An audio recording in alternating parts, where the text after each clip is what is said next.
What's going on, people? In this video today, we are talking on 3 simple ways to find more peace on the way to work or during your day. Okay? Yeah, very good, nice. I'm in a very silly mood today, and it's nice, it's joyful, it's sweet, and one of the biggest things that I want to be a representation of in today's world is authenticity, and just being your authentic self, because you are the one. What does that mean, bruv? It means that you are the one.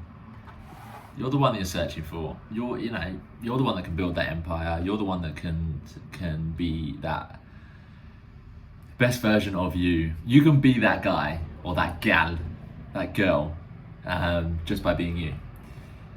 Authenticity shines because there's no one else like you in the world. 1 in 400 trillion chance for that wee sperm to match that egg, for you to then start evolving and growing and becoming the amazing individual that you are. So 3 simple ways for you to find, in whatever you're doing, whether that's going to work or you're at university or wherever you're coming in from, 3 simple ways to find more peace during your day.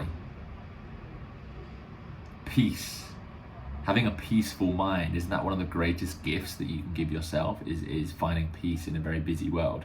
Imagine you having your job, which is stressful, and you have lots of work come in, and you have to, your boss is meant to do some of it, but he's just giving it all to you and offloading it, and it seems like a lot of work and it seems like a lot of stress. Imagine where you could live in a world where you could get loads of tasks in and not feel stressed about it because you were very zen. The purpose of this video, and for me, is not to change you in any way. It's not to change the direction of your life unless you want to be changed. I can't do that. You can do that. Why? Because you're the one leading the fucking ship, not me. I'm just here to spread what feels good in my heart to share. And I love helping people, and I love giving, and I'm obsessed with spirituality and self-growth and becoming a more evolved version of myself, which, in the most Buddhist way possible that I can, I want to. Yeah, anyway, let's not make it about me, shall we? Because this is about you, not me. 3 simple ways, here they are. 2 minutes and 49 seconds introduction. I love it. I love what I do. First one, is to consciously search for moments of peace.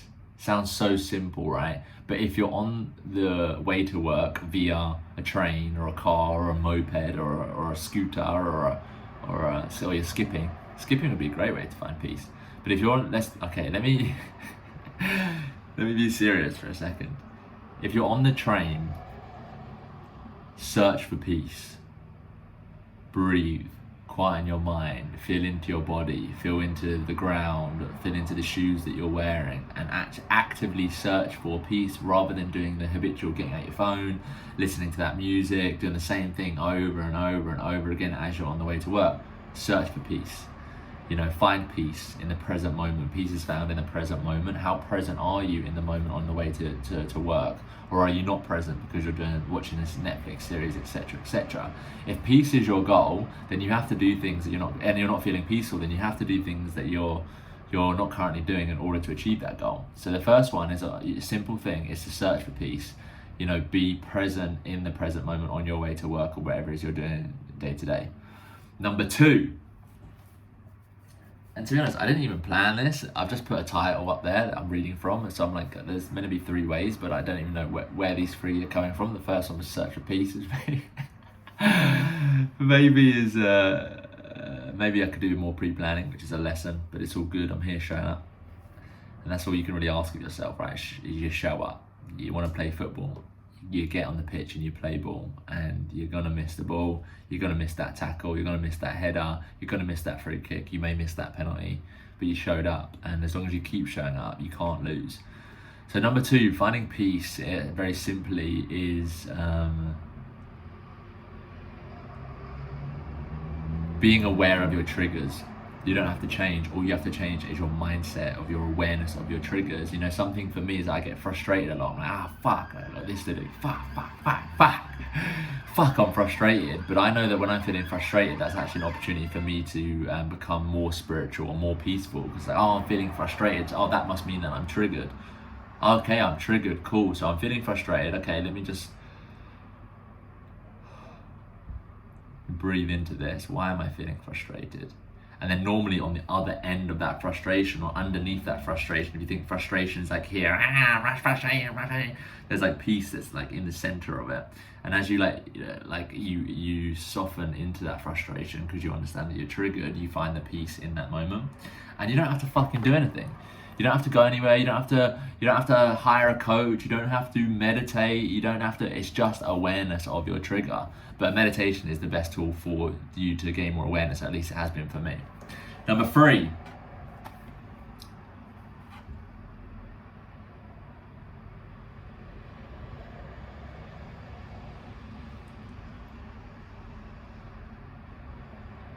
Throughout your day, practice conscious breathing. All the time, like as many times as I can during the day. When I remember, if I'm walking and I realize that I'm thinking, I just bring myself back to a simple in through the nose, out through the nose, in through the nose, out through the nose. Because despite all the inner work that I've done, despite everything that I've learned from being qualified breathwork practitioner, having a mentor, doing inner child work, shadow work, you name it, you know, theta healing, sound healing, all these things, they all kind of stem to the fact that in the present moment, if you're actually truly present, then there's nothing wrong in that present moment. So you, throughout your day, wherever you are, practicing conscious breathing in and out through your nose, or even in and out through your mouth, or wherever, you will practice the power of presence. And then this is a habit that will continue to come. Because like, think about it, if you're on a sales call, right, or you are in a meeting with your team and you have an idea and you want to put your hand up and share it, but you're a bit scared and fearful, that's actually a sign that you're not present. Because in that present moment, what would your child have done? Hey miss, or you know, your mate, James, yeah, I've got an idea, James, this, that. You know, you just share it. You might wait your turn because there's some respect there, but you'll just share it. This fear and stuff is normally just an indication energetically that you are actually not present, because you're thinking unconsciously about if you're not good enough, or your idea sucks, or what about if it gets rejected, or X, Y, and Z. So you're not actually present. And credit to you if you still share, because that requires courage. But the more you practice presence through the power of breathing, because you know, breath, the moment you are born to the moment you die, you have the exact same amount of breaths in as you do out. That is balance. Balance 101. There's no more tool that will teach you more balance. So practicing breathing in through your nose, out through your mouth consciously will just bring more presence to your day, because you're practicing that habit of breathing. So that when you're next in your team meeting and you just bring your presence to your breath, you'll notice the fear dissipate, because the fear is almost clinging on to the past. This past of time that I put my hand up and shared and the class laughed at me, it was humiliating. So you're hanging on to that fear for dear life. That's what the ego does. It grips it, it hangs on to it. Whereas you just breathe and breathe and breathe and breathe, it just lets it go. And in that present moment, you say, oh yeah, I've got an idea. And like, whether it gets rejected or not, the irony is if you share it in presence, it will most likely be received better, because everyone's very spiritual and can feel energy, whether they're aware of it or not. So when you're sharing something out of fear, people can go, oh, that feels a bit fearful, I'm not sure about that idea, when actually it could be a fucking amazing idea, but you're sharing it from a place of fear. So with the presence, not only will you live a more peaceful life, but your ideas will start to be received more, because you're in the power of presence. And everyone is receptive to energy, like I said, whether they're aware of it or not. So yeah, please like this video. Subscribe. I'm going to be dropping more videos like this, because I think long form content is my thing, because as you can see, I like flowing and forever going and letting go and letting the flow come out in whichever way that it wants to. Am I rapping, or am I being a poet, or am I not knowing what I'm about to say? Bida boom. So yeah, keep growing, keep going. I'm here to support you. Shout out to my parents, because they're dope. Shout out. I don't know why I even said shout out. I meant to say, hit me up if you need anything. I am taking on more one-on-one clients. I'm kind of labeling myself as like a spiritual coach or a mindset coach. I was previously an e-com coach. It doesn't really feel aligned for me anymore, because my purpose is like, I just want to share and support people in their journey. And I've actually reduced my prices significantly because it felt more aligned to do that. So if you are interested, feel free to book in a free coaching call in the link below if you feel that we could create some magic. Apart from that, keep growing, keep going. One love.